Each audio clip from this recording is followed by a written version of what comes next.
안녕하십니까? 2025년 1월 21일 화요일 인도네시아 헤드라인 시작합니다. 첫 번째 소식입니다. 인도네시아 중앙은행이 7일물 역환매 채권 금리를 6.0%에서 5.75%로 0.25%포인트 인하했습니다. 지난 16일 중앙은행은 통화정책회 결과를 발표하며 경제성장을 뒷받침하기 위한 통화 완화 정책의 일환이라고 설명했습니다.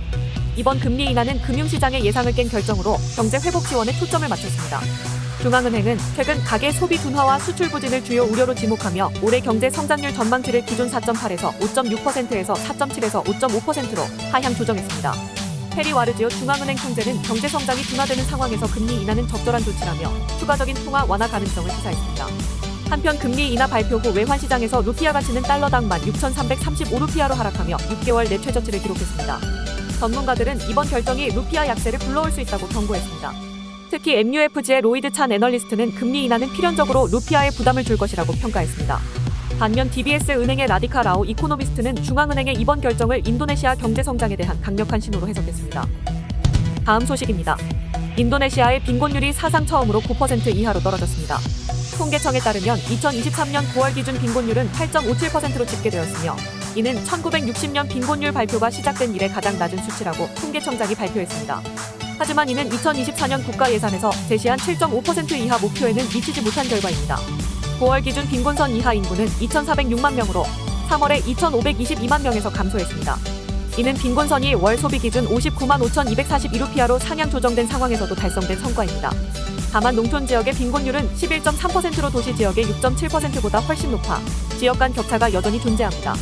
한편 불평등 지표인 지니계수는 9월 기준 0.381로 3월에 0.379에서 소폭 상승했습니다. 특히 자카르타는 0.431로 전국에서 가장 높은 불평등 수치를 기록했으며 이는 도시 지역 불평등이 0.402로 증가한 것과도 일치합니다. 반면 농촌 지역의 지니계수는 0.308로 약간 개선되었습니다. 지역별로는 깔리만탄이 전국 평균보다 낮은 빈곤율을 기록한 반면 파푸아주들은 평균을 크게 웃돌았습니다. 또 잠비, 파푸아, 남파푸아 등 일부 지역에서는 빈곤율이 오히려 악화된 것으로 나타났습니다. 다음 소식입니다. LG CNS가 개발한 인도네시아 차세대 세무 시스템 코어텍스가 개통 직후 치명적인 오류와 접속 장애를 일으키며 납세자들과 기업들로부터 강한 비판을 받고 있습니다. 시스템 장애로 세금 신고와 납부가 중단되면서 납세 대란이 발생했으며 기존 시스템마저 폐쇄되어 혼란이 가중되고 있습니다. 인도네시아 정부는 납세 편의와 행정 효율을 위해 코어텍스를 도입했지만 충분한 검수와 사전 테스트가 이루어지지 않아 장애가 발생했다는 지적이 나오고 있습니다. 인도네시아 상공회의소는 갑작스러운 전면 도입이 문제라며 기존 시스템을 백업으로 활용하지 않은 점을 비판했습니다. 참고로 LG CNS는 컨소시엄을 통해 약 4년간 코어텍스를 개발했지만 초기 오류와 접속 장애가 이어지며 부실 개발 논란에 휩싸였습니다. 전문가들은 대규모 시스템 도입에는 단계적 이행과 비상 대책이 필수라며 LG CNS가 총괄 사업자로서 책임을 다하지 못했다고 지적했습니다. 한편 이번 사태는 LG CNS의 기업 신뢰도와 현재 진행 중인 기업 공개에도 부정적인 영향을 미칠 전망입니다. 특히 모 회사와의 중복 상장 논란까지 겹치며 투자자들의 우려가 커지고 있습니다. 다음 소식입니다.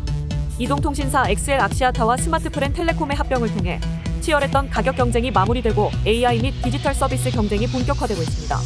합병 후 출범하는 XL 스마트텔레콤은 가입자 9,450만 명, 시장 점유율 27%를 확보하며 텔콤셀, 인도삿과 함께 시장을 이끌게 됩니다. 이번 통합은 과도한 가격 경쟁으로 인한 수익성 악화를 해소하기 위해 추진됐습니다. 인도네시아는 선불 요금제가 전체 시장의 90%를 차지해 통신사 간 경쟁이 심화된 상태였으며 연간 62달러에 매월 50기가의 데이터를 제공하는 파격적인 요금제가 등장할 정도로 치열한 상황이었습니다. 통신사들은 합병으로 얻는 시너지를 바탕으로 AI와 디지털 서비스에 집중 투자하고 있습니다. XL 악시아타는 AI 인재 육성에 100억 루피아 이상을 투자하며 고객 서비스에 AI를 도입했고 인도삿은 2억 달러를 투자해 AI 교육 개발 허브를 구축 중입니다. 시장 1위 텔콤셀은 독점 콘텐츠 제작과 엔터테인먼트 플랫폼을 강화하며 차별화 전략을 펼치고 있습니다. 전문가들은 이번 재편이 과도한 경쟁을 해소하고 투자 여력을 확보하는 계기가 될 것이라고 평가했습니다. 특히 AI와 디지털 서비스가 새로운 성장 동력으로 부상하고 있으며 가격 경쟁을 넘어 AI와 콘텐츠 등 혁신적인 전략으로 플랫폼 사업자로 전환하는 노력이 필요하다는 분석이 나옵니다. 다음 소식입니다. 인도네시아 북동부 할마헤라 섬의 이부 화산이 15일 분화하면서 당국이 화산 경보를 최고 수준인 4단계로 올리고 인근 주민 약 3,000명을 대피시켰습니다. 분화 당시 화산재는 산 정상에서 약 4km 높이까지 치솟았으며 올해 들어 5번째 분화로 기록됐습니다. 인도네시아 지질청은 화산 주변 반경 5km를 출입 금지 구역으로 설정하고 주민들에게 용암과 화산재 피해를 대비하도록 마스크 착용을 권고했습니다. 동말루쿠주 재난관리청은 용암이 흘러내릴 가능성이 있어 추가적인 경계를 당부했습니다. 참고로 인도네시아는 판태평양 조산대 불의 고리에 위치해 120개 이상의 활화산이 있으며 잦은 화산 활동으로 위험이 상존하는 지역입니다. 지난해 동부 소순다 열도의 루어토비 라키라키 화산 폭발로 9명이 사망하고 항공편이 취소되는 등 큰 피해를 겪은 바 있습니다. 당국은 이후 화산 분화 상황을 지속적으로 모니터링하며 주민 안전 대책을 강화하고 있습니다. 이번 분화가 항공편 운항에 미칠 영향을 예의주시하고 있으며 인근 지역 사회의 추가 피해 방지에 만전을 기하고 있습니다. 다음 소식입니다. 자카르타의 대표적인 전자상가인 글로독 플라자에서 16일 밤 대형 화재가 발생해 4명이 사망하고 13명의 실종자가 발생했습니다.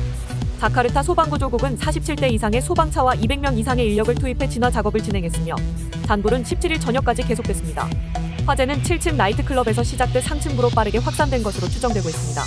소방당국은 유압식 사다리를 이용해 9명을 구조했으며 이들은 충격과 호흡곤란을 호소했으나 큰 부상은 없는 상태라고 밝혔습니다. 그러나 5명이 여전히 실종된 상태이며 실종자 수는 수색이 진행됨에 따라 늘어날 가능성이 있습니다. 당국은 실종자 가족을 위한 신고 접수소를 설치했으며 17일 오후 기준 20대 청년 8명이 추가 실종된 것으로 보고되었습니다. 구조대는 현재까지 시신 내부를 수습했으나 신원이 확인되지 않았습니다.